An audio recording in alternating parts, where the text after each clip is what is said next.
This is what I really want you to see right here. Yeah, look, they're playing. This Kids is out today. Play ball. The first practice on this new facility, girls' high school. Sweet. So they, even though it did start raining, they stayed anyway. So anyway, I wanted you to see that. So what we have tonight is a request through the process of the development of this facility. A perimeter fence wasn't part of the plan, and but it has since become that. The high school decided that it would be good for use control and for safety. And so with that, we would like to place a 4-foot perimeter fence, and the total cost of this would be about $43,800. $37,600 of that is for fencing, and in your packets there was a bid document, and the one thing that wasn't in that is in this cost, and that is the cost of 2 cantilever gates at the entryways to the parking lots. And so that added on an additional $3,600, which is included in that. The $6,200 that you see there, that's for irrigation head adjustment. We need to, right now the existing construction fence is located just right at the edge of the pathways and sidewalks, and that needs to be moved in about 2 feet. So with that that would require the adjustment of the irrigation heads that are out that far. And so with that, the school district has already bought into this. With the 50-50 split that we've been doing so far, it'd be $21,900 each, and the source of funding that we're proposing is through the Hamilton Fund, which is where our source of funding for the rest of the project has come from. The existing fence, a lot of people ask, why don't we just use that? It is a 6-foot fence, but it is temporary. It was meant to be temporary. It's a construction fence. It was to keep people off the grass during the time it took for the grass to set and establish itself. And so it's not installed in a permanent manner. The fence poles, the posts are just they're just pushed into the ground. The mesh is it's been cut and it's been patched. It's an 11 gauge. It should be a 9 gauge. The thickness of the wire. There's no top rail. The actual mesh is upside down. When you work with a chain link, the top, the wires stick out and is dangerous. I mean, it'll cut you. And right now it's upside down. So the good stuff that we need is down in the dirt. And also, it's like I said, it's too close to the pathway. The code requires at least a minimum of 1 foot from sidewalks or pathways, and that's a safety thing. So handlebars, things like that, when bikers are riding along, don't catch on that. And we already talked about the irrigation obstruction. And on this here, we had an initial estimate of the salvage value at $4,500. We just happened to get today, and of course this is after this packet had all been done, we actually did get bids in, and I haven't had a chance to review them to make sure everything's what's needed, but the estimated value of this was, I think it was $3,000 something, so it was less than what we had anticipated. But overall, the bid, the lowest bid on there anyway, was right in the ballpark of what we're talking here with the 40-something. So, A question for you on Yes, that. sir. Being you're talking about the salvage, if we get $3,000 for the old fence that's there, does that come off our $21,900 that we're going to take out of the Hamilton fund? well, I don't know if Half of it comes out of the overall. Because half goes to school Yeah. district. Okay, that makes sense. Excuse me, the salvage value is mitigated by the cost of tearing the fence out. So you have a salvage value, So but you're the paying them to okay. remove It's the offsetting fence as it. well. It's So offsetting. you're not going to be making a heck of a lot of money on it.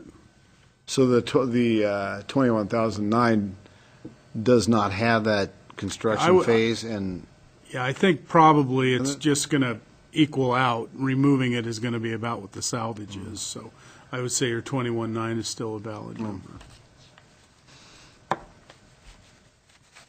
At the Public Works Finance Committee, there was some interest in exploring vinyl mesh instead of just galvanized wire. We took a look at that. It was about a little over $14,000 additional cost for that. But talking with the school district, they were not interested. So, I mean, I don't know if that meant if we paid for the whole thing that they would be interested, or if they just weren't interested. When we originally talked, there was concern about, the vinyl chipping and stuff like that over time.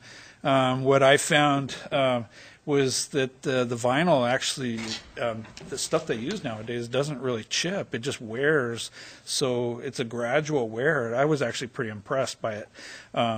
I looked at the ones over at the school district, and that's been there, on Wicks Field, and I think that's been there, 10, 12 years, and it still looks pretty darn good. I was impressed. But well, for 14,400, I'm okay with galvanized. well, the school district was not interested, so and there we go. So this here, in your packets, you can see where in red where the fencing would go, and of course those two gates would go here at the two entryways. We don't need fencing in some of these areas because there's already fencing there because of the outfields. Is that galvanized fencing out there? Yes. And so, and that's my presentation. So what we would like is your authorization to go forward with this using the Hamilton Fund and get this done. The work would be done during the month of April, be done in time for the May 2nd, for your Celebration. records there, dedication ceremony. Walter.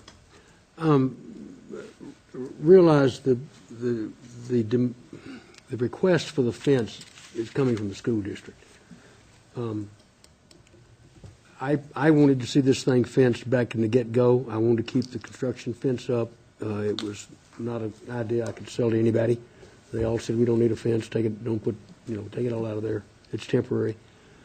School district had a change of heart, decided that by selling tickets to certain events, they can make money. Therefore, they need a fence to control access. And so this is their idea. I mean, I'm going to support it, but it's not being fenced. Go back to your drawing, please. It's not being fenced between the two driveways. That's not part of the proposal.